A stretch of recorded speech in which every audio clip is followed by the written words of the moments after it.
Religious brothers and sisters, mga kabutihan ko din ang Kristo.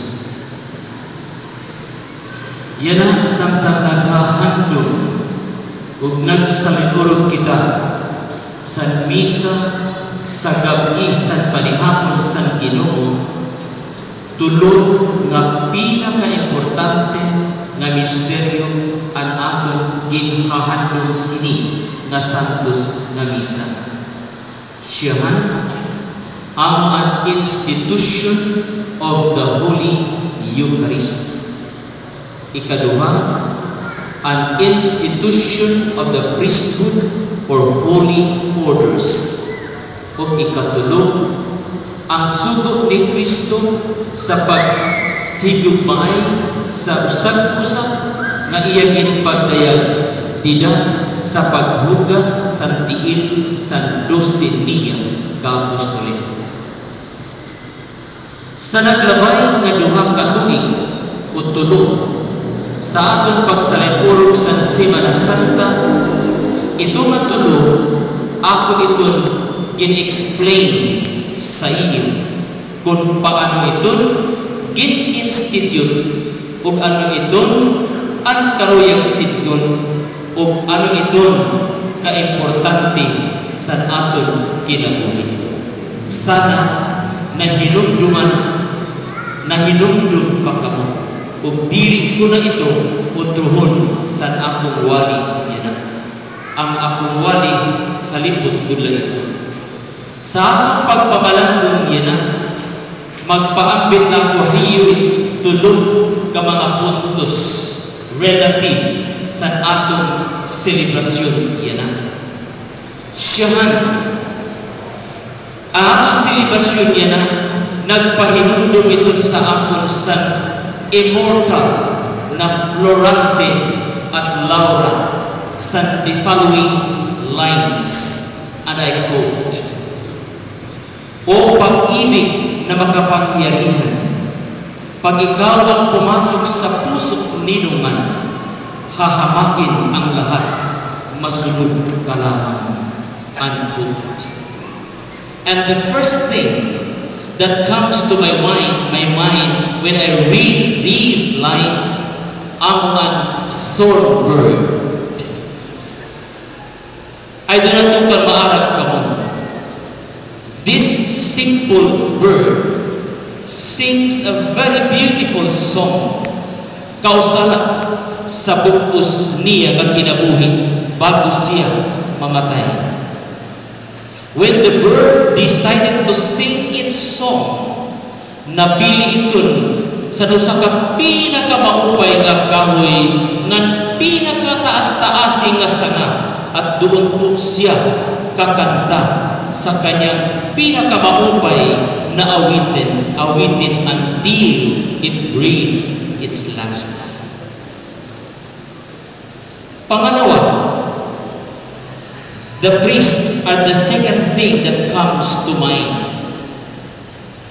The priests, as we know very well, could easily choose their married life. They could get employed or probably earn millions. But because of their love for God, they choose to serve God and no one or nothing else. They surrender themselves to God by obeying His laws as directed by their local ordinary or superiors. Pangatlo, the Lord Jesus Christ.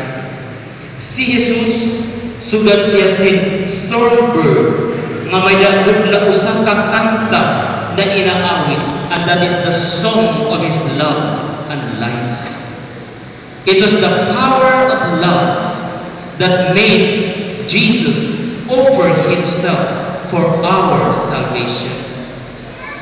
Jesus was ready to sing His song of love and lay down His life for you and me, for us all, from the start to the end. Love is the message, is the core message of our celebration. Of course, may the mercy forgiveness, and compassion, but it's all done out of love. Brothers and sisters, Thornburg may miss the chance to sing his beautiful song if he gets shot. The priests may choose another path, but Jesus will never forsake us, his people, as he is always ready to die for you and me, to die for us all because of love. Mga kabuntuan po ni Kristo, as we celebrate Monday, Thursday today, as I said, we commemorate the institution by Jesus of the sacrament of the Eucharist. We call to mind the priests offering themselves to the people of God. We think of ourselves as God commands us to love one another as He loves us. Let us celebrate with gratitude the memory of God's love for us. Let us celebrate the humility and repentance, our failure to love others as God loved us. It is not easy to wash the feet of our friends as Jesus did. For to wash is to serve, and to serve requires humility. And humility is difficult to obtain if the heart is full of pride, and therefore real and genuine service to our brothers and sisters is also difficult.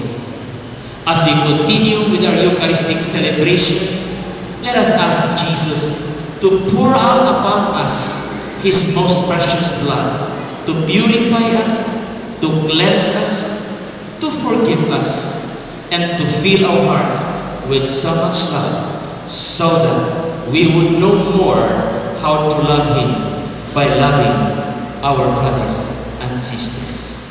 May God bless us all.